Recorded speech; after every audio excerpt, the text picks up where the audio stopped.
Past Secrets by Cathy Kelly. Read by Niamh Cusack. If a road could look welcoming, then Summer Street had both arms out and the kettle boiling. From the moment Christie Devlin had seen the graceful curve of the street, where maple trees arched like kindly aunties over the pavement, she'd known. This was the place she and James could raise their family. Those 30 years had gone in a flash, Christie thought on this beautiful late April morning as she went about her chores. The sun streamed through the windows, the house seemed filled with quiet contentment, and Christie didn't have to go to work. She loved her job as an art teacher at St. Ursula's secondary school, but she'd cut back her hours recently and was relishing the extra free time. Her dogs, Tilly and Rocket, miniature dachshunds, were sleeping off their morning walk on the cool of the kitchen tiles. The radio was playing quietly and the percolator was signalling the coffee was nearly ready. All should have been right with Christie's world. And it was, except for a feeling of disquiet. It had been in her since she'd awoken at 6. "Happy anniversary," James had murmured sleepily, and he rolled over in the bed to cuddle her. 30 years today since we moved in, and I still haven't finished flooring the attic. Christie, grappling with the intense feeling that something, somewhere was wrong, had to laugh. James was tall, manly, and had a heart as soft as butter. His hair was no longer a blonde thatch. It was sandy grey and thinning, and he had as many fine lines around his face as she had. But James could still make Christie smile on the inside. 30 years in this house. How had the time passed so quickly? "I love it," she'd told James that first day as she stood, pregnant with their second child, Shane, outside number 34.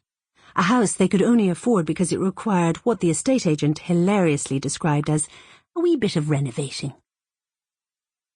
From where they stood, the Devlin family could see the Summer Street cafe at the crossroads with its aqua and white striped awning.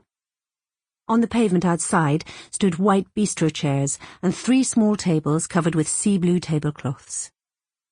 On the same side of the street were terraced houses, then a couple of slender detached houses squeezed in. 8 small railway cottages, their classic fascia boards traced with delicate carvings. Then a series of red bricks, including theirs, 5 1930s bungalows, and, finally, a handful of one-story-over basements. The other side of Summer Street was lined with more terraced houses and cottages, along with a tiny park. 2 neatly kept acres with a colonnaded bandstand, an old railway pavilion, and a fountain much loved by the pigeons. The maple trees that lined the street were flanked by colourful border plants, while even the doors to the dizzying variety of houses were painted strong bright shades, blues, scarlets, ambers. Christie would always remember how James had responded when she'd said she loved the house. He'd put the hand that wasn't holding on to Ethan around hers and squeezed. "Then we've got to have it," he'd said. When they moved in a month later, they were the proud owners of a ramshackle 4-bedroom pile with 1 bathroom, nothing resembling a kitchen, and a butterfly sanctuary for a garden. In those days, there was no 3-story apartment block at the bottom of the street, and no unneighbourly huffing about parking, since most families were lucky to own just 1 car.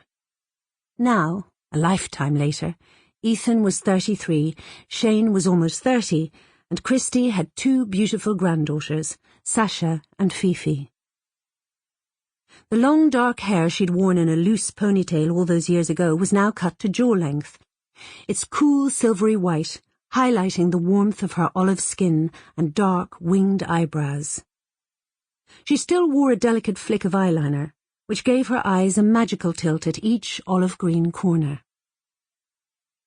Now, in the last days of April, the old French rose that Christie had been nurturing to sweep over the pergola had produced its first decent crop of antique white flowers with a musky amber scent.